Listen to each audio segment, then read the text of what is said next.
Alafa malafi bifakhetira jalala dukati nakabesira Alafa malafi bifakhetira jalala dukati nakabesira Jalle jatu damdawera pareda romo bona obara Akkam jirtu kabajamtoota hordoftoota jaalallugaa nagaa fi fayyaan bakkuma jirtanitti isiniif haa ta'u isiniin jedha. Maarree hordoftoota koo har'a viidiyoo waa'ee jaalala irratti xiyyeeffatu viidiyoo gaarii tokkoon qabadhee isiniif fidee jira. Hanga xumura viidiyoo kanaatti akkana wajjin turtan ammumarraa kabajaan isin gaafadha. Maarree hordoftoota koo jaalalleewwan lamaan yeroo jaalala eegalanii waa hedduu isaan barbaachisaa jechuudha. Kana keessaa jaalalleen tokko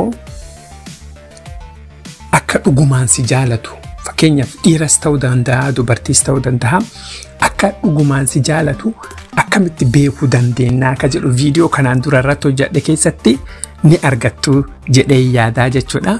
Viidiyoo sun chaanalii kana ilaaltan achirratti jaalalleen tokko akka inni si jaalatu akka inni dhugumaan si jaalatu akkamitti beekuu dandeenya akka jedhu hojjedhee ture jechuudha. Har'a immoo viidiyoo kanarratti xiyyeeffannu viidiyoo har'aatiin jaalalleen tokko yeroo si jaalatu dhiiras ta'uu danda'a dubartiis ta'uu danda'a. Keessumattuu jaalalleewwan yeroo walitti dhiyaatan shamarraas ta'ee dhiiras waa hedduu kafa fakkeessanii jira jechuudha. Irratti beekuu dandeenyu jechuudha. Akkamitti jaalalleen tokko dhugumaaf qabeenya kan kee yookaan ammoo qarshii kan kee isiis ta'uu danda'a innis qarshii kan keetiin sitti dhiyaachuu isaa akkamitti beekuu dandeenya waan ati qabeenya qabduu fi waan ati qarshii qabduu fi sitti kalaa'uu isaa akkamitti beekuu dandeenya. Kana jechuun namni hunduu qarshiif nama dhiyaataa jechuu miti garuu jaalala keessa yeroo seenanii namni waan nama kalaa'uuf qaba. Ammoo dhugumatti jaalalleen tokko qarshiif si dhiyaachuu fi sitti dhiyaachuu dhiisuu isaa akkamitti beekuu dandeenya. Namoota fakkeessitoota taatan irraa beekuu dandeettanii jechuudha. Maarree hordoftoota koo sababni jaalalleen tokko ittiin nama kalaa'uuf yookaan ammoo jaalalleen tokko qabeenya keetiif si kalaa'uu isii yookaan innis ta'uu danda'a qarshiif si kalaa'uu beekuun ni danda'ama jechuudha. Karaa baay'ee jira kan ittiin beekuu dandeenyu garuu kan jalqabaa inni guddaan namni ati si jaalatu sun dubartiis dhiiras ta'uu danda'a. Jaalala keessatti gaddi jiraachuu danda'a gammachuun jiraachuu danda'a yeroo tokko ol ta'a yeroo tokko gad ta'a akkam beekamu jechuudha. Akka hunda jabaatanii wajjin itti fufuutu jaalala keessatti furmaata.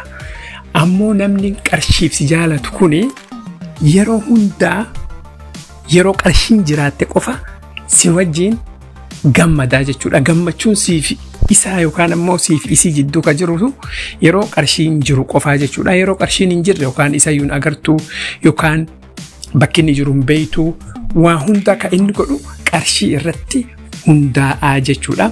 Wanni isiin barbaaddu waan qarshiin argamu waan agartee qarshiin bitamu qofa irratti yoo sun hin taane si dhiistee deemti jechuudha. Maarree hordoftoota koo mallattoon akkanaa jiraannan mallattoo wal yaaduu dhabuu qarshiin jiraannan qofa wal jala deemuu kun jiraannan kun jaalalaa miti waan sun dhaabattee itti yaaduu qabdaa jechuudha. Dhiirafis dubartiis ta'uu danda'a.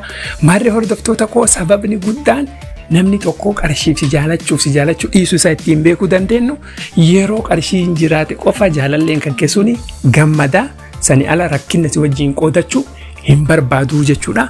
Maarree hordoftoota koo viidiyoo har'aa irraa waa hedduu akka hubattan abdii guutuun qabaa. Hanga viidiyoo biraatii wal agarrutti yeroo gaarii.